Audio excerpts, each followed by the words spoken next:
My dear countrymen, at 3:30 this morning, hostilities between India and Pakistan, which began on the 5th August with an invasion of infiltrators, came to an end. The blackout has been lifted, but let us not mistake it for the dawn of peace. Let us analyze the situation in which we are and consider what lies ahead. The ceasefire, as you know, was put off by 15 hours because Pakistan's agreement to it was delayed. Although Pakistan's reply was a belated one, we are nevertheless glad that it did come after all. They wanted the ceasefire, no doubt. Indeed, they needed it. But as is their practice, they wanted to put up a show of resistance till the very last moment. Even after having informed the Security Council of their acceptance of ceasefire and on the eve of its implementation, Pakistan has behaved in a most unworthy and atrocious manner. The bombing of civilian population in Amritsar in broad daylight must be most strongly condemned. They did it deliberately and caused much loss to life and property. There is also the threat from no less a person than the President of Pakistan himself and from his foreign minister. Both of them have talked of a wider conflagration in the future. All this shows that Pakistan is still in a bellicose mood. While we would like to see peace between India and Pakistan, and indeed we are anxious to see this achieved, we cannot shut out our eyes to the realities. I must state clearly that if Pakistan launches an attack again on the state of Jammu and Kashmir, which is an integral part of India, or any other part of our territories, we shall meet the challenge with full determination and full force. Let there be no miscalculations again. This is our firm policy in regard to the defense of the country, and it would be implemented with determination. While the conflict between the armed forces of the two countries has come to an end, the more important thing for the United Nations and all those who stand for peace is to bring to an end the deeper conflict between a theocratic state and a secular state, between a free democracy and a guided democracy. How can this be brought about?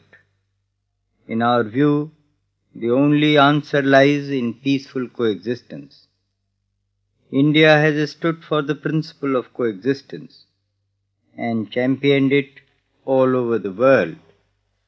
Peaceful coexistence is possible among nations, no matter how deep the differences between them, how far apart they are in their political and economic systems, no matter how intense the issues that divide them. Time and again, we have declared that we have no quarrel with the people of Pakistan and we wish them well. Even in the fighting that has just ended, all our attacks were directed at the Pakistani war machine. We have not bombed civilians. We have not shelled Lahore. We did not retaliate against air raids from East Pakistan.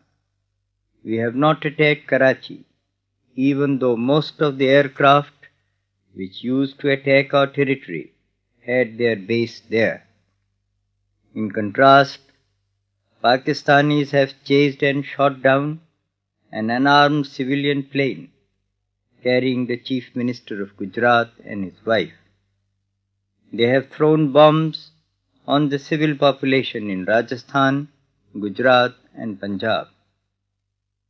after having unleashed a pre-planned massive attack on India, thus compelling us to take countermeasures, Pakistan has been carrying on a deliberately false propaganda that India is out to destroy Pakistan. Nothing can be further removed from the truth.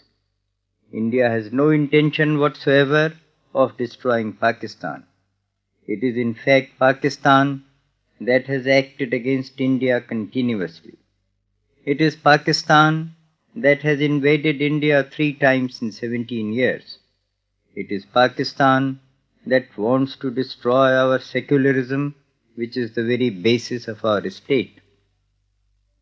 It is Pakistan that tries to raise the communal bogey in an attempt to divide our people.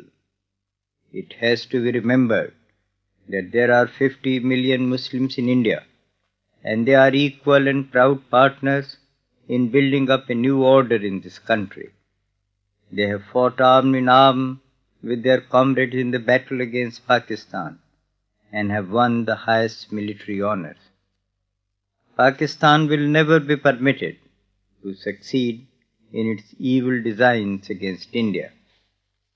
The armed forces of the country have risen gloriously to the occasion. They have displayed remarkable gallantry and military skill. The brave men of our army and air force have operated as a well-coordinated team, and the officers have actually led the forces in the battlefields, on the ground, and aerial flights in the skies. They played with their lives cheerfully. Many deeds of heroism have been reported from the battlefront. The whole nation is full of warm appreciation and gratitude for our troops. Theirs, however, is a continuous task, and I know that they are fully alive to their responsibilities. I would also like to refer to the men of the armed police force who have had to meet the challenge of Pakistani infiltrators and paratroopers. At many places, they had to stand shoulder to shoulder with our armed forces to fight the invaders. In this task, many of them laid down their lives, but they have succeeded in adding a glorious chapter to the history of Indian police. What has been the greatest source of strength to government during this period of trial is the united will of all the people who stood up together to do their duty by the country. India is a vast country with a very large population. Among our people we have many communities. We use different languages in different areas. Each one of us professes the faith of his choice. But all of us constitute a well-knit nation. Of this there has been the clearest possible demonstration during these critical days. Punjab has been in the forefront. The citizens of Punjab have shown a remarkable sense of discipline and organization. Their morale has been very high indeed. The people of the other border areas, particularly those of Rajasthan and Gujarat, have shown great courage and fortitude. I know that among the civilian population, the casualties have been substantial. The sacrifices of our people in these areas will not go in vain. They have stood up for the whole country, and all the people feel beholden to them. To the kith and kin of those who have martyred for freedom, I send our respectful sympathies and condolences. As a government, we will do everything possible to lighten the sorrow of those whom these brave soldiers of freedom have left behind. As I told the Parliament yesterday, the Chinese threat is still with us, and they alone know what they intend to do in the future.